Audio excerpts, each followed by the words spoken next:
Samuels. I'm a virtual event design consultant. I also do online emceeing and I help with Zoom producing. Today, I wanted to share with you how to set up a Zoom registration page. So for a lot of folks, this is something that you maybe hadn't noticed yet. So let me just kind of move this window out of the way and then get started. So I'm on my zoom.us website. I've logged in. If I go to meetings, I can then schedule a new meeting. And when I schedule a new meeting, I'm just going to, put in, let's see, test meeting. Here you go. And I need to put in a time. So we'll do it for like half an hour from now. And then the important thing here is that you click the word required. So I'm just going to make this a little bigger so you can see that. See where it says required? You need to have registration required. So I checkbox that. I do want to automate the generate an automatic meeting ID. Don't use your personal meeting ID when you're doing a group event. I don't recommend it. And then I always use the waiting room, but I don't use the passcode. Personal preference. You could use one or both. I've also learned that if you do use the passcode with the waiting room, then the customization doesn't seem to show up. So I like customizing my waiting rooms, so I don't use the passcode.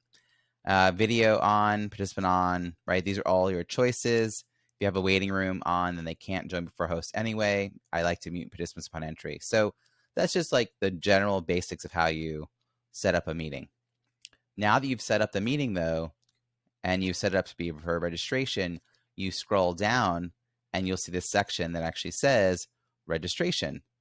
And so you'll see there's zero registrants so far.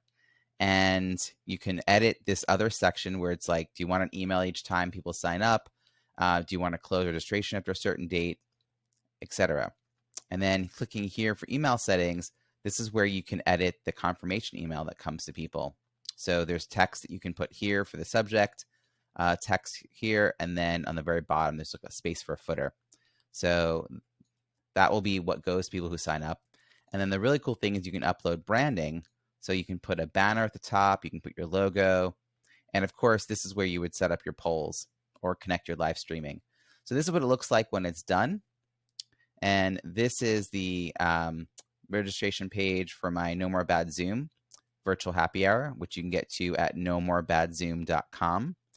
And it's got a logo, a banner at the top, and it's got my logo on the side, and it has a lot of text because I have quite a bit of information I share with people. And then this is where people can sign up. And I added some sections here, which I'll go back and show you how I did this. So the default is first, last name, and email address. I added country, and I added the how did you hear about this? Who should I thank? So if we go back to the previous page, and we're looking at the registration, if we hit edit, this is where there are questions. These are the ones that are already built in. So this is where I could have checked off see country region, but then there are custom questions. So I had added a question that asked them how they heard about the event. So that's how you can do that. And what's nice is that the email that people get will actually have a kind of custom to them link, which means that anyone, if they shared that link with somebody else, it would ask that other person to register. Now, this doesn't help you for payment, but it does help you collect email addresses for each person who is signing up. I hope this was helpful, and I'll see you tomorrow. Thanks, everybody.